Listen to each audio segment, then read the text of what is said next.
पत्नी से लेकर बच्चे, परिवार और यार दोस्त और काम, हर एक मुद्दे पर खुलकर बात करने वाले अमिताभ बच्चन को क्यों आखिर कहा गया कि उन्होंने झूठ कहा? किसके बारे में कहा? आज इस बारे में बात करेंगे। अमिताभ बच्चन जो रेखा के साथ अफवाहों में रिश्ते को लेकर हमेशा ही बने रहे, अफेयर्स को लेकर अफवाहों में बने रहे। जया बच्चन का भी अमिताभ रेखा के साथ उनकी रोमांटिक ब्लॉकबस्टर फिल्म सिलसिला में जो कहानी थी 1981 की इस फिल्म में, इसकी वजह से लव ट्रायंगल इनकी रियल लाइफ में भी विवादों से घिरी रही। एक शो में पहुंचे थे अमिताभ। शो था सिमी ग्रेवाल का कैंडिड कन्वर्सेशन से भरा हुआ। शो का नाम था रेंडेजवस। सिमी ग्रेवाल इस शो में बतौर होस्ट थी और अमिताभ से उनके अफेयर के बारे में बेझिझक सिमी ग्रेवाल ने पूछा था। आइकॉनिक इंटरव्यू जिसमें अमिताभ और जया दोनों ही थे। चैलेंजिंग पीरियड से वो गुजर रहे थे तब उन्होंने दिया था इंटरव्यू। एक रेडिफ में इंटरव्यू है जिसमें सिमी ग्रेवाल ने अमिताभ बच्चन के इंटरव्यू लेने के समय को याद करते हुए ये कहा था उनके टफ टाइम के बारे में कि अमिताभ बच्चन बहुत कंपोज्ड और डिग्निफाइड रहे, बहुत ही वल्नरेबल सिचुएशन में, यानी कि रेखा के साथ उनके अफेयर को लेकर बात का बतंगड़ बनाते जाने में लोगों को कोई कमी रखते नहीं देखा गया, लेकिन अमिताभ फिर भी शांत थे, सिचुएशन को हैंडल कर रहे थे शांतिपूर्वक, बिना किसी तरह का तमाशा किए, बिना अपने चेहरे पर शिकंज लाए। ऐसे मुश्किल भरे सवालों का भी अमिताभ ने सामना किया था, सिमी ग्रेवाल ने कहा, जिसका जवाब वाकई में किसी के लिए देना मुश्किल हो सकता है। अमिताभ बच्चन को पूरी तरह से कंफर्टेबल सिमी ग्रेवाल ने किया था और उनसे हर बारे में पूछा था।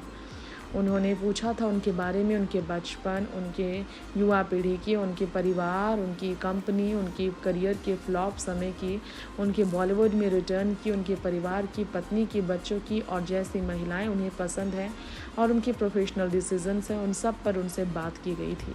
सिमी ग्रेवाल ने कहा था तभी मेंशन करते हुए कि ईमानदारी से इंटरव्यू में अमिताभ बच्चन नजर आए, लेकिन लोगों को लगता है कि अमिताभ ईमानदार नहीं थे। सिमी ग्रेवाल ने कहा कि कई लोगों ने उनसे कहा कि वो बिल्कुल ऑनेस्ट होकर भी ऑनेस्ट नहीं है। अमिताभ बच्चन ऐसे नहीं हैं। रेखा के बारे में तो एटलीस्ट अमिताभ ने सही नहीं बल्कि झूठ कहा था। क्या आप सबको मालूम है, इस बारे में सिमी ग्रेवाल ने जब बताया था सभी चौंक गए थे। अमिताभ रेखा का ये सच सिमी ग्रेवाल ने सबके सामने ला कर रख दिया था कि कई लोगों ने उनसे कहा था सामने आकर कि अमिताभ इतने ईमानदार नहीं हैं जितने आपके शो में वो नज़र आए। ऐसा नहीं था कि अमिताभ रेखा के बीच कुछ भी नहीं था। जी हाँ, जया बच्चन के साथ अमिताभ जिस इंटरव्यू में नज़र आए थे, अमिताभ ने पहले सोलो सेगमेंट में इंटरव्यू दिया था सिमी ग्रेवाल को और बाद में जया ने उन्हें ज्वाइन किया था। अमिताभ बहुत कंफर्टेबल थे जब जया बच्चन सेट पर आई थी सिमी ग्रेवाल के शो में, ये सिमी ग्रेवाल ने कहा था। वो पूरी तरह से जेन्युइन थे और जो वो थे जया के सामने। इससे पता चलता है कि दोनों के बीच कितना गहरा रिश्ता रहा। सिमी ग्रेवाल ने कहा था कि कैसे अपने विटी साइड को भी अमिताभ ने फ्लॉन्ट किया था और कहा था, जब जया सेट पर आ जाती है तो मुझे और कंफर्टेबल फील होता है। वो पूरी तरह से खुद में नज़र आए थे, असली अमिताभ नज़र आए थे। और उसके बाद शुरुआत हुई थी कई तरह के सवालों के साथ इनके रिश्ते की कहानी की सच्चाई सामने आने की। फिर अमिताभ की पर्सनालिटी सामने आने लगी थी। पता चलने लगा था अमिताभ जया के बीच के रिश्ते में कई तरह की कड़वाहटें, नाराज़गी, शिकायतें भी हैं जितनी मोहब्बत है। सिमी ग्रेवाल ने अमिताभ से किया था सवाल उनके लिंकअप रूमर्स के बारे में और ख़ासकर रेखा के साथ उनके कहे जाने वाले रिश्ते के बारे में। जी हाँ, आप सबको बताना चाहेंगे रेखा और अमिताभ के रिश्ते के बारे में जया के सामने हिम्मत करने वाली वो सिमी ग्रेवाल ही थी जिन्होंने किया था अमिताभ से सवाल। और जया बच्चन के सामने बैठकर अमिताभ ने सिमी ग्रेवाल पर रिएक्ट करने के बजाय गुस्सा करने के बजाय बड़े ही शांतिपूर्वक उन्हें जवाब दिया था और अफवाहों का खंडन किया था। अमिताभ ने अफवाहों का खंडन करते हुए कहा था, अगर रेखा उनकी ज़िंदगी में होती तो जया क्यों होती? रेखा सिर्फ उनकी ज़िंदगी में एक को स्टार के तौर पर उनके फिल्मों में काम करने वाली उनकी कलीग थी और कुछ भी नहीं। अमिताभ ने तभी मेंशन किया था वो और रेखा पर्सनली तो कभी मिलते भी नहीं थे। वो और रेखा कभी एक दूसरे के करीब नहीं आए। उनके बीच पर्सनल कोई अटैचमेंट नहीं था। हाँ, लेकिन कई बार ऐसा होता था। कई सोशल गैदरिंग में, कई सामाजिक कार्यक्रमों में अमिताभ का कहना था कि वो रेखा से टकराते थे और तब उनकी मुलाकातें होती थी, उनसे बातें तब होती थी।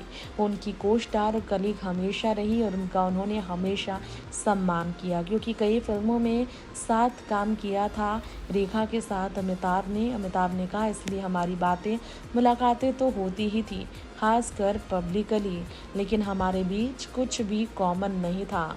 हम दोनों बिल्कुल एक दूसरे से अलग थे और यही सच है।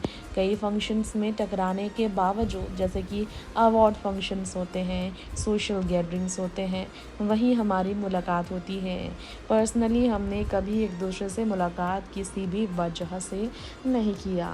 अमिताभ बच्चन का तो यही कहना था रेखा के बारे में, लेकिन रेखा तो कहती है कि अमिताभ से उनका प्यार का रिश्ता इतना अटूट है कि उन्हें शादी के बंधन में बंधने की कभी ज़रूरत ही नहीं पड़ी।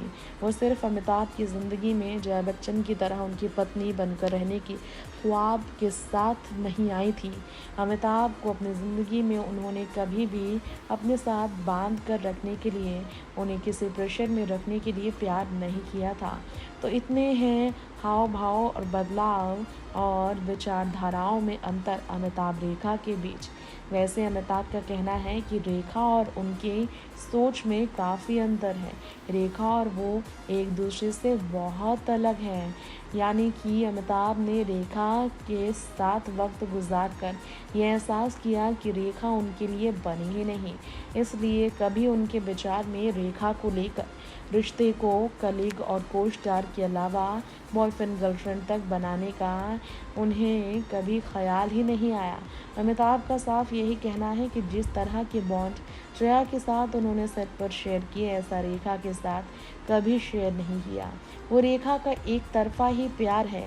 अमिताभ ने यही साबित किया कि वो रेखा का एक तरफा ही प्यार है, जिसकी वजह से आज 70 की उम्र में वो पहुंच चुकी है, लेकिन अमिताभ के साथ अपने नाम जोड़े जाने से ज़रा भी आपत्ति वो जाहिर नहीं करती है। तो ये थी हमारी आज की स्पेशल रिपोर्ट बॉलीवुड कंट्रोवर्सी के स्पेशल प्रोग्राम में, जिसमें हमने most controversial love affair Amitabh, Rekha और जया के लव ट्रायंगल के बारे में बात की। Next 9 live Hrithik report.